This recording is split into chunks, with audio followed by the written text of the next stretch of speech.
اور ایسے حالات آئیں گے کہ مسجدیں بڑی عالی شان ہوں گی لیکن وہ مسجدیں ہدایت سے خالی ہوں گی، نمازیوں سے خالی ہوں گی، اور اگر نمازی ہوں گے تو اس نمازیوں کے دل اور دماغ دنیا میں لٹکے ہوں گے۔ اللہ کے سامنے خشوع اور خضوع کے ساتھ عبادت کرنے والے لوگ دنیا سے ختم ہو جائیں گے۔ حضرات علماء کرام اور دور دراز سے آئے ہوئے ہمارے محترم بزرگوں، جمعیت علماء کے کارکنان اور خدام اور اس سے محبت اور تعلق رکھنے والے میرے عزیز دوستو، آج کا یہ صوبائی اجلاس جمعیت علماء بہار کا، جس میں اصلاح معاشرہ کے سلسلے میں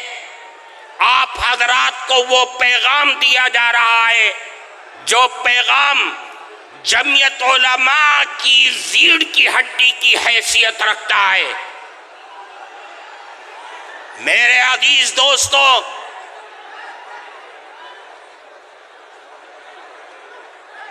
اصلاح معاشرے کا تعلق مسلمانوں کی زندگی سے وابستہ ہے،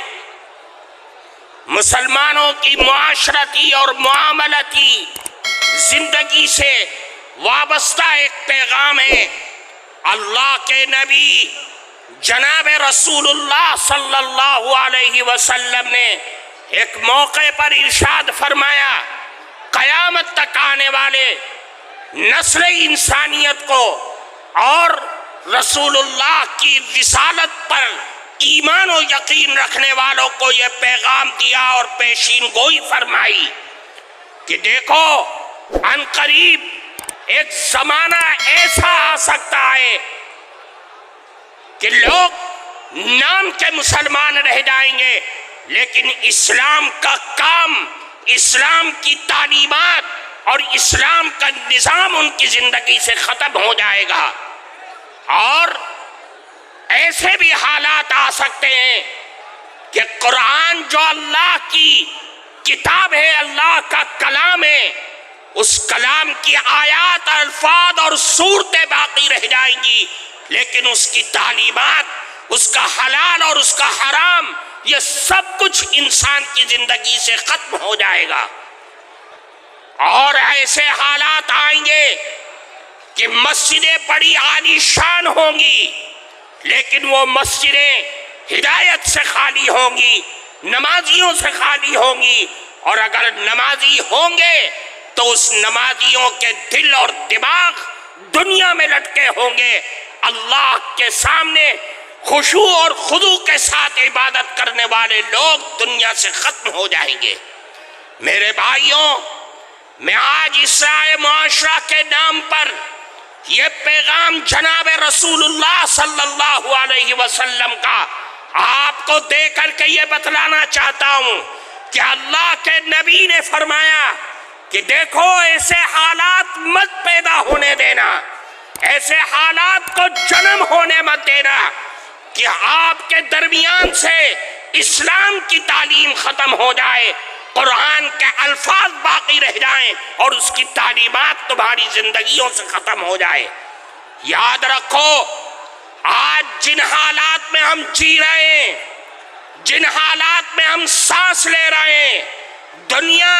جو ہمارے سماج اور معاشرے کو تباہ و برباد کرنے پر لگی ہوئی ہے، اس کے لیے ضروری ہے کہ ہم دنیا والوں سے یہ بتلا دیں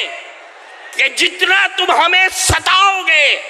جتنا تم ہمیں آزماؤ گے، ہماری قوت ارادی کو اور حوصلوں کو ختم کرنے کی کوشش کرو گے، ہم رسول اللہ کی تعلیمات، رسول اللہ کے دین سے اپنی زندگی کو وطن ہی وابستہ کر کے تم کو دکھلا دیں گے۔ اور دنیا والوں کو یہ بتلا دو کہ رسول اللہ کی شان میں تم گستاخی کرو یا قرآن کے آیات کی تم بے حرمتی کرو، ہم خباب اور خبیب کے وارث ہیں، ہم بلال کے وارث ہیں، ہم جان تو دے سکتے ہیں لیکن رسول اللہ کا دامن نہیں چھوڑ سکتے۔ اپنی اولادوں کو بتلا دو کہ ہم سمیہ کے ظلم و ستم کو جانتے ہیں، اس نے اپنی جان دے دی کفار مکہ کی برسوں کی نوک پر، ہم سب کچھ جانتے ہیں، ہم اس سمیہ کے وارث ہیں جو جان تو دے دیں گے لیکن رسول اللہ کی تعلیم کو اپنی زندگی سے ختم نہیں ہونے دیں گے۔ اور تم کیچڑ اچھالو،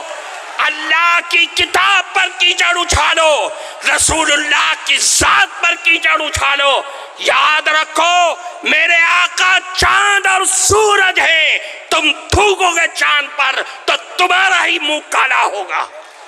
میرے عزیز دوستو، میں آپ کو اس اسٹیج پہ یہ پیغام دینا چاہتا ہوں کہ آپ یہاں سے اٹھ کر کے جائیں، اپنی اولاد کی صحیح تربیت کریں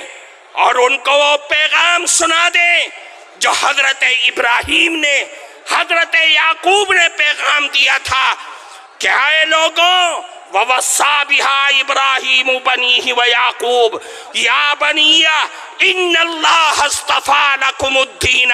فَلَا تَمُوتُنَّ إِلَّا وَأَنْتُمْ مُسْلِمُونَ۔ اے لوگوں،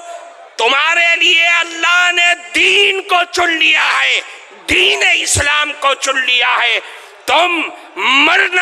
تو جانا لیکن دین اسلام کا دامن نہ چھوڑ دینا۔ اور میں آپ کو اس اسٹیج سے خیر سگالی کے طور پر یہ پیغام دینا چاہتا ہوں، اپنے اندر سے ڈر اور خوف کو ختم کرو اور یاد رکھو مسلمان کے دونوں ہاتھوں میں لڈو ہے، وہ جیے گا دین اسلام کے ساتھ جیے گا تو غازی بن کر کے جیے گا، اور اگر مرے گا دین اسلام پر تو شہید ہو کر کے مرے گا۔ یہ جمعیت علماء کا پیغام ہے، اس لیے میرے بھائیوں آپ یہاں سے جائیں، اپنی اولاد کی صحیح تربیت کریں، اس لیے کہ معاشرے کی سب سے پہلی سیڑھی اور سب سے پہلا زینہ اپنی اولاد کی صحیح تربیت کرنا ہے۔ اس لیے میرے بھائی، میں آج اس مبارک اسٹیج سے اس مبارک خداموں کے سامنے ہم آپ کو یہی پیغام دینا چاہتے ہیں کہ کسی کی حرکتوں سے اپنے دل میں ملال مت پیدا کریے، بلکہ آپ یہ کہیے کہ ہم رسول اللہ کے غلام ہیں اور ان کی غلامی پر مرنا ہماری زندگی کا آخری لمحہ ہے اور آخری خواہش ہے۔ وآخر دعوانا ان الحمدللہ رب العالمین۔